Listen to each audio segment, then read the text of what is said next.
Assalamualaikum warahmatullahi wabarakatuh. Selamat datang kembali teman-teman di channel Manusia Setengah G Kuadrat. Oke, jadi di sini kita sebenarnya sudah menyelesaikan seri NumPy, tapi saya kira masih ada dua part yang menurut saya sangat penting, tapi itu juga termasuk bagian dari NumPy kayak gitu ya. Jadi di sini kita akan membahas mengenai bilangan random. Nah, kita tahu bahwa bilangan random itu bukan bilangan yang berbeda kemunculannya setiap waktu. Misal kita lempar dadu, kita dapatkan satu, kemudian kita dapatkan 4, kemudian kita dapatkan 5, kemudian kita dapatkan 5 lagi, ya itu bisa dibilang sebagai bilangan random, meskipun dia ada 5 muncul 2 kali kayak gitu. Yang penting kan kita, apa namanya, ngelempar dadunya itu bener-bener nggak apa ya, nggak digelindingin, nggak apa ya, direncanakan buat keluar angka berapa gitu, bener-bener acak lempar aja setinggi-tingginya kayak gitu. Nah, sebenarnya bilangan random itu juga bisa terbagi menjadi bilangan random yang benar-benar random dan juga bilangan random yang sebenarnya mengikuti suatu distribusi tertentu. Jadi di sini kita akan membahas bilangan random yang random dan bilangan random yang masuk ke dalam suatu distribusi. Nah, jadi yang pertama adalah bilangan random biasa tanpa distribusi tertentu, itu berarti kita bisa menggunakan yang namanya library atau modul NumPy. Nah, kemudian kita importnya itu random. Nah, cara membangkitkannya kita tinggal random.randin kayak gitu. Randin kayak itulah. Setelah randin itu kita mau bangkitin berapa? Misalkan dari 0 sampai 100 gitu ya. Kita bangkitin satu angka gitu ya. Nah, jadi kita bisa tulis randin dalam kurung 100. Karena kita tidak mengasih tahu setelah 100 itu kita mau bangkitin berapa. Jadi otomatis kita akan dapatkan cuma satu angka aja. Misalkan yang terbangkitkan kan 6. Tapi kalau kita run lagi ya beda lagi. Misal 97 kayak gitu. Nah, kemudian selain kita bisa bangkitkan integer atau bilangan bulat, kita juga bisa bangkitin bilangan apa namanya? Bilangan desimal atau bilangan apa ya namanya? Yang ada koma-komanya itu apa kok jadi saya lupa ya. Ya, jadi dengan sintak yang sedikit berbeda, kalau tadi randin itu ya sebenarnya random integer kayak gitu ya. Tapi kalau yang ini kan rand aja, random kayak gitu. Nah, berarti kita bisa mendapatkan nilai acak dan dia bilangan pecahan kayak gitu. Nah, kemudian selain kita bisa cuma satu angka atau array 0 dimensi, kita juga bisa pada array 1 dimensi. Misalkan tadi kan kita tidak tentukan size-nya berapa, jadi yang muncul cuma satu angka aja. Nah, kalau kita tulis size-nya 5, berarti bilangan random yang 1 sampai 100 itu akan ada 5 bilangan. Nah, misalkan 21, 69, 5, 8, 3, 7, 7. Kalau kita run lagi udah beda lagi gitu. Nah, tapi ya bisa sama juga, tapi kemungkinannya kan sangat kecil sekali ya itu. Nah, kemudian selain kita bisa gunakan 1 dimensi, kita juga bisa bangkitkan bilangan random itu pada 2 dimensi. Misalkan barisnya 3, kolomnya 5. Kan 2 dimensi ya, kayak metrik. Nah, sehingga kita bisa punya metrik 3 kali 5 yang isinya random 1 sampai 100 kayak gitu. Nah, kemudian selain bilangan tadi integer, kita bisa ganti tadi random integer, kita ganti jadi rand gitu ya, random. Tadi ini untuk apa namanya? Yang 0 dimensi ya atau 1 dimensi. Oh ya, ini 1 dimensi sebanyak 3 buah angka. Jadi 1 dimensi isinya 3. Yang satunya itu ada 2 dimensi dengan 3 baris 5 kolom. Ya bedanya cuma tadi randin ini rand gitu aja. Untuk yang integer dan float gitu. Nah, kemudian selain itu kita juga bisa membangkitkan atau mengambil secara random dari suatu array. Misalkan ada sebuah array 1 dimensi itu nilainya 3579. Ya, kita kan namanya bilangan random ya, kita nggak bisa tentukan ya yang keluar bakal yang mana, angka mana gitu. Nah, caranya kita tinggal random.choice. Ya, pakai choice.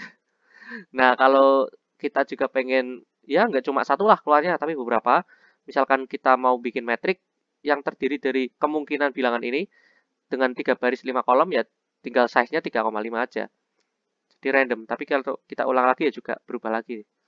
Nah, seperti yang saya jelaskan tadi, random itu bisa mengikuti distribusi tertentu.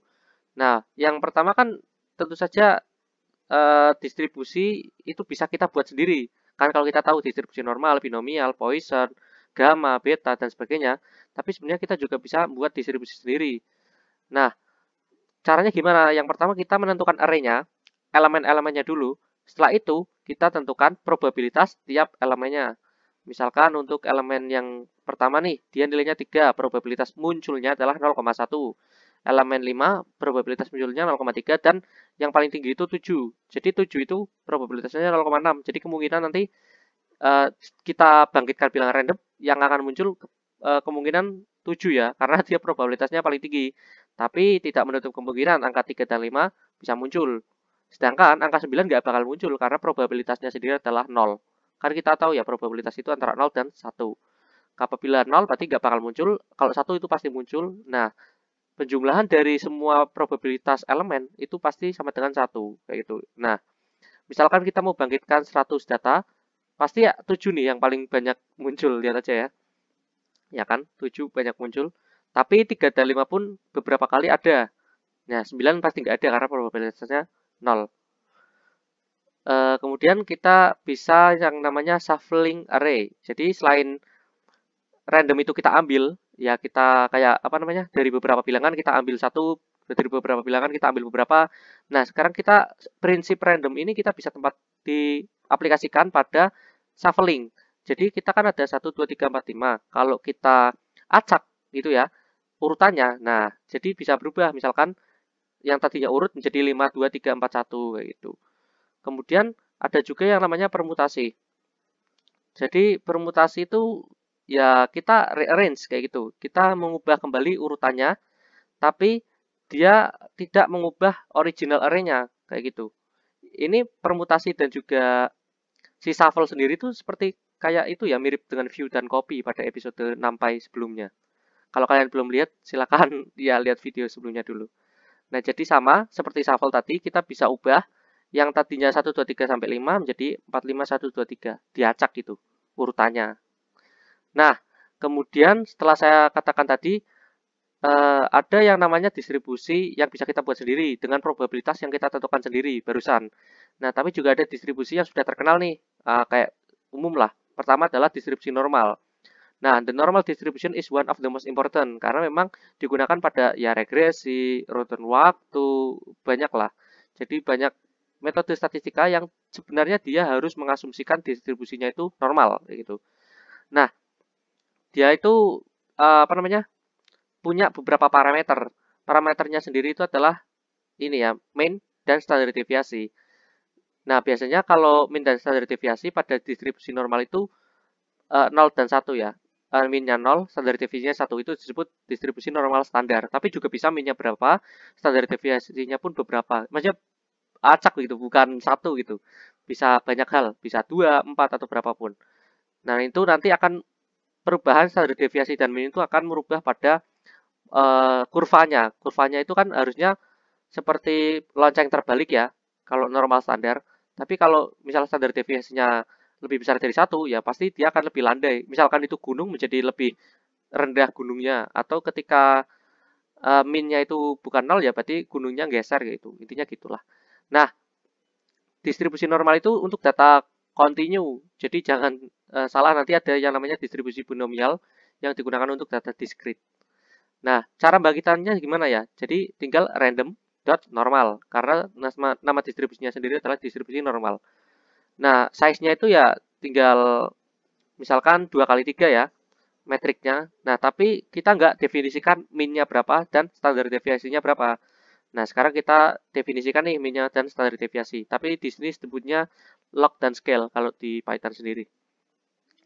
Nah, kayak gitu untuk bangkitin data normal. Kemudian kalau kalian mau lihat distribusi normal itu kurvanya seperti apa, ya kita bisa apa namanya? Tinggal pakai plotting. Kita sebenarnya belum membahas matplotlib dan seaborn, tapi ini ya kita gimana lagi ya? Pasti dalam Python itu juga membutuhkan ini dua library ini atau matplotlib aja ya buat untuk visualisasi. Jadi nggak apa-apa deh dibahas dikit gitu ya. Jadi kalau kalian lihat, sebenarnya kita bangkitin data berdistribusi normal secara acak dengan random.normal seukuran 1000 data.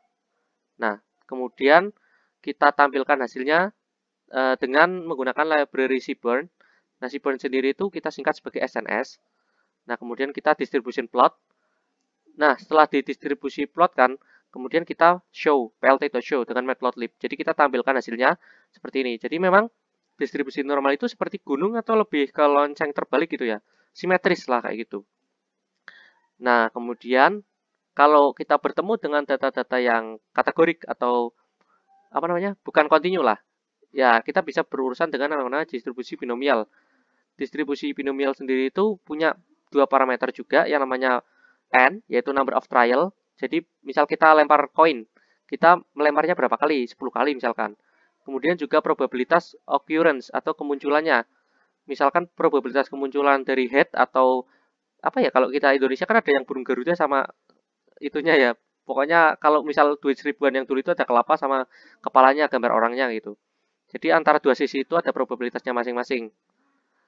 Nah, jadi kita bisa bangkitkan dengan cara random dot binomial. Dengan n-nya sama dengan 10, nah probabilitasnya 0,5. Jadi seimbang, koin tersebut nggak berat sebelah. Jumlah yang kita bangkitkan ada 10 kayak gitu. Sehingga menjadi kita misalkan 6 kali sukses, 6 kali burung garuda muncul, 7 kali burung garuda muncul, 4 kali burung garuda muncul, dan seterusnya. Nah, selanjutnya kita juga bisa plot atau tampilkan. Nah, kalau distribusi binomial sendiri terpotong ya, terputus-putus, nggak nyambung kayak normal karena memang dia itu discrete. Nah, the main difference is that normal distribution is continuous kan tadi saya bilang, sedangkan binomial is discrete. But if there are enough data point, it will be quite similar to normal distribution. Jadi ketika distribusi binomial itu jumlah percobaannya itu banyak, misalkan lebih dari 30 kali, apalagi di sini kita 1000 kali ya. Nah, maka dia akan cenderung mirip kurvanya dengan distribusi normal kayak gitu. Seperti ini. Kalau kalian lihat yang biru itu distribusi normal, yang binomial itu yang oranye. Jadi memang mirip-mirip lah ketika datanya banyak. Tapi kalau datanya dikit ya tadi kayak beda lah antara normal dan binomial. Selanjutnya adalah distribusi Poisson. Nah, kalau kalian tahu distribusi Poisson sendiri, kita tampilkan dulu ya. Kenapa ini? Poisson engine-nya nggak muncul. Bentar ya. Kenapa ini ada yang error? Kita lihat dulu. Oh, sepertinya kita belum ini ya. Ubah directory, saya lupa, saya komen tadi. Jadi memang directory tadi saya belum di ini ya, bukan di course YouTube. Nah, sekarang udah saya ubah. Jadi di sini kita lihat bahwa rumus dari distribusi Poisson sendiri adalah lambda pangkat x pangkat min lambda bagi x faktorial. Jadi kita punya parameter lambda sama x ya, kayak gitu. Kalau kan bilangan yang punya nilai, ini kan bilangan 2,71 atau berapa gitu ya. Jadi ada dua parameter, misalkan lambda kita 2 dan size-nya x-nya itu adalah 10, kita bisa bangkitkan dengan random dot Poisson. Jadi tinggal random terus nama distribusi yang ingin dibangkitkan. Kita plot. Nah, lebih condong ke kiri ya. Ini distribusinya, tapi terpotong-potong karena dia juga distribusi discrete. Nah, eksponensial ini sendiri bersama dengan distribusi Poisson itu biasa digunakan dalam penelitian teori antrian. Nah, jadi kalian yang suka itu ya, teori antrian, bisa menggunakan rumus ini untuk fungsi eksponensial adalah lambda kali pangkat min lambda x. Atau kadangkala juga kita bisa ubah menjadi seper lambda pangkat min lambda per x kayak gitu. Tapi nanti parameter min dan variansinya juga harus dibalik kayak gitu. Nah, intinya di sini ada parameter lambda ya sama x. Nah, jadi misalkan kita skalanya itu 2 kayak gitu. Dengan size-nya yang kita bangkitkan 2,3 metrik kayak gitu ya. Jadi kita bisa bangkitkan ini data random mengikuti distribusi eksponensial. Nah, jadi kadang kan kalian pengen pengen buat model antrian kan, nguji sintaks kalian daripada kalian udah penelitian di lapangan, ya misal mengamati di tol, di bank, atau dimanapun ternyata script kalian nggak jalan, ya mendingan kalian bisa bangkitin data random dulu, baru kalian kalau sintaks kalian sudah oke, kalian bisa penelitian kayak gitu. Kalau kalian lihat distribusi eksponensial ini seperti ini ya, condong ke kiri juga. Jadi yang simetris ya tadi yang normal kayak gitu ya. Mungkin ya bisa binomial. Selanjutnya distribusi C kuadrat nama channel ini. Tinggal random.c². Nah, parameternya adalah degree of freedom. Kalau C kuadrat ya, gampang lah. Dia juga sama seperti eksponensial, cenderung ke kiri. Condong ke kiri ya. Nah, terakhir nih, distribusi Rayleigh. Sebenarnya tadi yang saya sebutkan kayak eksponensial, Poisson, binomial, normal, dan apa tadi? Chi kuadrat itu distribusi yang sangat-sangat sering dipakai. Sedangkan distribusi Rayleigh itu sendiri cukup jarang ya, tapi dia cukup berguna karena Rayleigh itu distribusi yang digunakan pada processing signal processing. Jadi memang nggak ada salahnya kita pelajari. Jadi distribusi Rayleigh sendiri bukan di one piece ya, Rayleigh di one piece. Nah, jadi distribusi Rayleigh sendiri adalah distribusi yang bisa kita bangkitkan dengan random.Rayleigh dengan parameternya itu ya skala tadi, scale kayak gitu ya. Nanti kalau kalian mau lihat fungsi densitasnya bisa lihat di Google bagaimana kayak gitu. Nah, mungkin cukup sekian pembahasan bilangan random. Jadi intinya di sini adalah bilangan random bisa digunakan untuk macam-macam. Misalkan menguji sintaks kita. Misal kita membuat model regresi tapi data kita nggak ada nih, belum ngambil, ya kita bisa pakai bilangan random dulu, data random dulu kayak gitu. Ya, mungkin cukup sekian, semoga bermanfaat. See you next time.